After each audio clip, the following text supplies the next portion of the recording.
आलसी लड़के की कहानी। एक बहुत ही भोला भाला और आलसी लड़का था। वह कोई काम नहीं करना चाहता था, बस खाना खाता, घूमता और सो जाता। ऐसे ही एक दिन किसी ने बताया कि एक आश्रम है, वहाँ जाओ, वहाँ कुछ नहीं करना पड़ता और 2 समय का खाना और नाश्ता मिलता है। उस आलसी लड़के ने सोचा, ये तो बहुत बढ़िया आश्रम है, और जाकर वहाँ रहने लगा। रोज की तरह वह वही करता, खाना खाता, घूमता और सो जाता। एक दिन आश्रम में खाना नहीं बना। लड़का सोचने लगा, पता नहीं आज क्या हुआ है। आज खाना भी नहीं बना। लड़के को भूखा नहीं रहा गया और सीधे गुरु के पास पहुंचा और बोला, गुरुजी, आज आश्रम में भोजन नहीं बना है। गुरुजी बोले, बेटा, आज एकादशी है और जितने भी आश्रम के सदस्य हैं, सबका आज उपवास है और तुम्हारा भी। आज भोजन नहीं बनेगा। वह लड़का आलसी था और उसे भूख भी ज़्यादा लगती थी। उसने गुरुजी से बोला कि मैं उपवास नहीं रखूँगा, मुझे भूख लगी है, मैं खाना खाऊंगा। गुरुजी बोले, ठीक है, जाओ, भंडारे में से सामान ले जाकर आश्रम से बाहर दूर जाकर बना लो।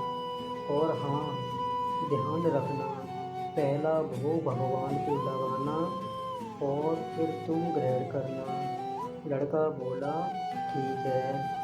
फिर अनाज लेकर नदी की ओर पहुंचा और भोजन पकाने लगा और भोजन पकाकर तैयार कर लिया और भोग लगाने के लिए कहने लगा, भगवान श्री राम आइए, पधारिए, भोग लगाइए।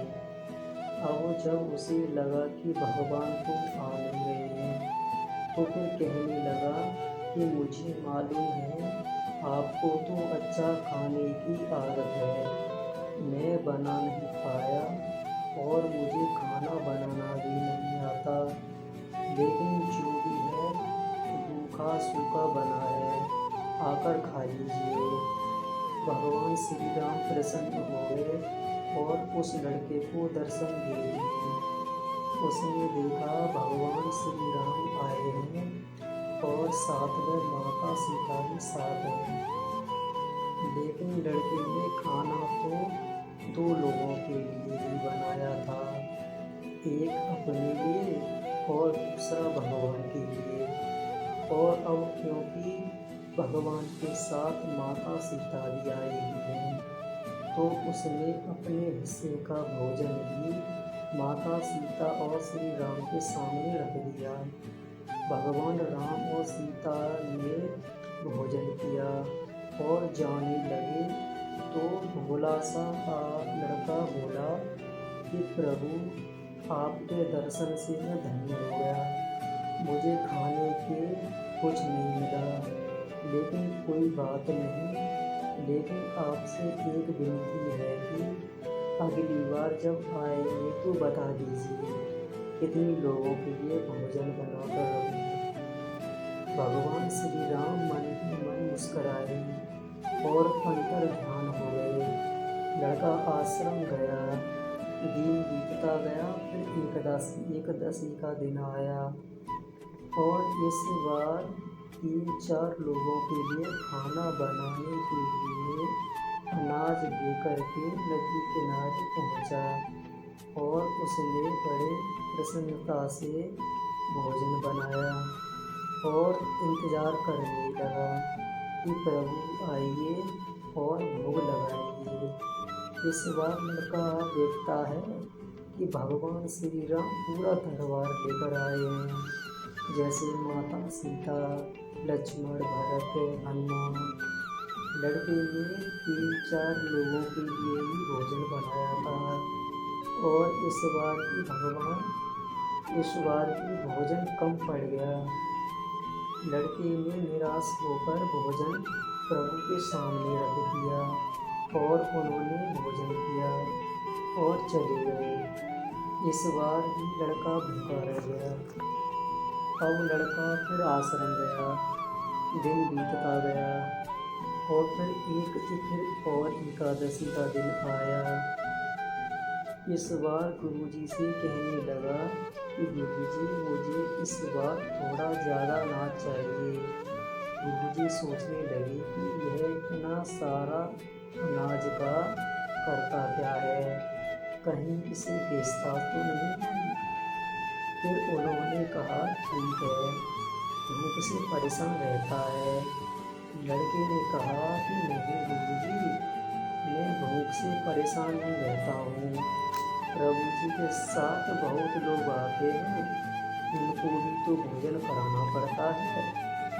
गुरुजी को लगा कि लड़का पागल हो गया है, लेकिन गुरुजी ने सोचा कि चलो एक बार चलकर देखते हैं कि लड़का इस अनाज का करता क्या है। वह लड़का अनाज लेकर नदी किनारे पहुंचा और भोजन बनाया ही नहीं। उसने सोचा कि प्रभु हर बार ज़्यादा लोगों को लेकर आते हैं, इस बार वह जितने भी आएंगे खुद बना करके भोग लगा लेंगे। और प्रभु से प्रेम से प्रभु को बुलाने लगा और प्रभु प्रकट हुए। उनके साथ बहुत से लोग आए हुए थे। उसने प्रभु के सामने हाथ जोड़कर कहा कि प्रभु माफ़ करना, आप बहुत सारे लोग आते हो, मुझे संख्या में पता नहीं होती है और मेरी हिम्मत भी नहीं होती है कि इतने सारे लोगों के लिए भोजन बनाऊं। आप स्वयं आइए, बनाइए, खाइए और भोग लगाइए। प्रभु मुस्कराते हैं और अपने साथ आए सभी लोगों के साथ मिलकर भोजन बनाते हैं। गुरुजी ये सब देखते हैं और फिर लड़के के पास आकर के कहते हैं कि तुम ये क्या कर रहे हो। लड़का कहता है कि गुरुजी आपको देख नहीं रहा है कि भगवान श्री राम पधार चुके हैं, माँ सीता आई हुई हैं, हनुमान जी आए हैं और भी सभी लोग आए हुए हैं, भोजन बन रहा है। गुरुजी बोले पागल हो गया है, मुझे तो कोई दिख नहीं रहा है। लड़का गुस्सा हो गया और बोला प्रभु आप ये क्या कर रहे हो, एक तो मुझे भूखा रखा है और गुरुजी को दर्शन नहीं दे रहे हो। जो मुझे पागल समझ रहे हैं, कृपा करके गुरुजी को भी दर्शन दिखाओ। भगवान बोले नहीं, मैं इन्हें दर्शन नहीं दे सकता। लड़का बोला क्यों नहीं दिख सकते, मेरे गुरुजी तो बहुत महान हैं, बहुत बड़े ज्ञानी और ज्ञाता हैं। भगवान बोले हाँ ज्ञानी और ज्ञाता होंगे, लेकिन तुम्हारी तरह सरल नहीं। जो सरलता तुम में है वो तुम्हारे गुरुजी में नहीं है। फिर लड़का गुरुजी से बोला गुरुजी प्रभु आपको नहीं दिख सकते क्योंकि आपके अंदर सरलता नहीं है। ये सुनकर गुरुजी की आंखें नम हो गईं और रोने लगे और बोले बिल्कुल सही कहा, मेरे अंदर तुम्हारे जितना सरलता नहीं है। और फिर माफ़ी मांगने लगे। फिर भगवान ने गुरुजी को भी दर्शन दिए। ये कहानी हमें सिखाती है कि जीवन में सरलता सबसे आवश्यक है। जितने सरल बने रहेंगे उतना जीवन में आगे बढ़ते चले जाएंगे। जब आप सरल होते हैं तो आप खुद भी मुस्कराते हैं और दूसरों को भी मुस्कराने की वजह देते हैं। दोस्तों ये कहानी कैसी लगी? अगर कहानी अच्छी लगे तो लाइक कमेंट सब्सक्राइब ज़रूर करें। धन्यवाद।